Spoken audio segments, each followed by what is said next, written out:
टंडे मोहम्मद खान वेझो ॻोठ मुराद सोलंकी में स्कूली इमारत तबाह थियण करे ॿारड़ा तालीम जे ज़ेवर खां महरूम थी विया आहिनि। स्कूल जी इमारत तबाह थियण करे 2020 खां ॻोठ जा ॿारड़ा भरवारी मस्जिद में तालीम हासिल करण ते मजबूर बणियल आहिनि,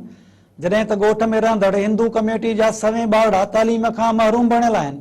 ॻोठ मुराद सोलंकी ॻोठ जे मोज़िज़ नबी बख्श सोलंकी,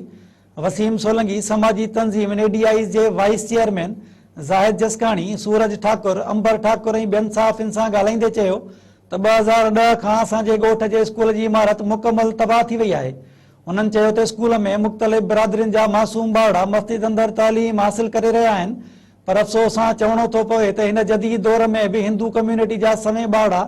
तालीम जे ज़ेवर खां महरूम बणियल आहिनि। उन्हनि वधीक चयो त मस्जिद में ॿारड़नि खे असां काफ़ी भेरा डीसी टंडे मोहम्मद खान, चूंडियल MNA, MPA ऐं तालीम खाते जे इंतिज़ामिया खे दरख़्वास्तूं ॾिनियूं आहिनि, मुज़ाहिरा करे धरणा आया आहिनि, पर असांजी केरु बि ॿुधण लाइ तयारु न आहे।